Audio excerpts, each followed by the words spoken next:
Hi అండి, నమస్తే. నేను మీ శ్రీనుజామి ఆర్టిస్ట్ అండి.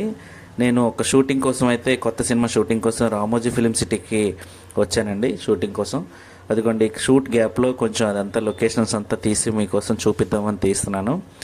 చాలా బాగుంటుందండి రామోజీ ఫిలిం సిటీ. ఇదంతా కూడా చూడండి, మా ఆర్టిస్టులు అంతా టిఫిన్స్ అవి చేస్తున్నారు షూటింగ్కి ముందు. బ్రేక్ఫాస్ట్ టైంలో ఆయన ఫైల్ పట్టుకున్న ఆయన మా మేనేజర్ గారండి. అదంతా భీమ్లా నాయక్ అనే మా పవన్ కళ్యాణ్ గారి భీమ్లా నాయక్ సినిమా ఉంది కదండి, దానికి సంబంధించిన లొకేషన్స్ ఇది. అప్పుడు వేశారు. ఆ పక్కనే ఒక సీన్ ఉంటే అక్కడ చేస్తున్నాము. ఇది చూడండి, క్యారీ వ్యాన్లో జస్ట్ అలా సరదాగా చిన్న వీడియో క్లిప్స్ తీసుకున్నాను క్యారీ వ్యాన్కి సంబంధించి లోపల. తర్వాత మీకు ఇదంతా డీటెయిల్గా చూపిస్తాను ఏదో ఒక వీడియోలో. రామోజీ ఫిలిం సిటీ అంటే చాలా బాగుంటుందండి.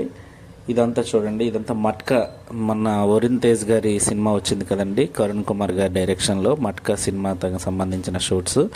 ఇది లంచ్ బ్రేక్ అయిన తర్వాత ఇక్కడికి షిఫ్ట్ అయ్యాము. షిఫ్ట్ అయ్యి ఇక్కడైతే షూటింగ్స్ మనకి లొకేషన్లో షూట్ జరుగుతుంది.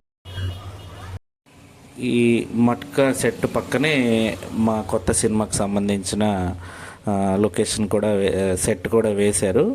ఆ పక్కనే మన సినిమా కాబట్టి మనకు దగ్గరలో చేసిన సినిమా కాబట్టి నేను అలాగే వచ్చి వీడియో షూట్ అయితే తీయడం జరిగింది. చాలా బాగా వేశారండి. ఇదంతా వైజాగ్ బ్యాక్ డ్రాప్లో జరిగిన స్టోరీ కదా. రామోజీ ఫిలిం సిటీలోనే వైజాగ్ బ్యాక్ డ్రాప్ సంబంధించిన సెట్ అంతా వేశారు. ఇదిగోండి, నేను క్యారీ వ్యాన్లోకి వెళ్ళే వీడియో క్లిప్ అది మా ఫ్రెండ్ ఒక ఆయన తీశారు. జస్ట్ అది సరదాగా చేసాము. అది శ్రీనుజామి ఆర్టిస్ట్ అని నాకైతే ఒక క్యారీ వ్యాన్ కూడా ఇచ్చారు. అది మొత్తం మేక్ ఓవర్ అయ్యాక బయటకు వచ్చిన షూట్ అది. Thank you so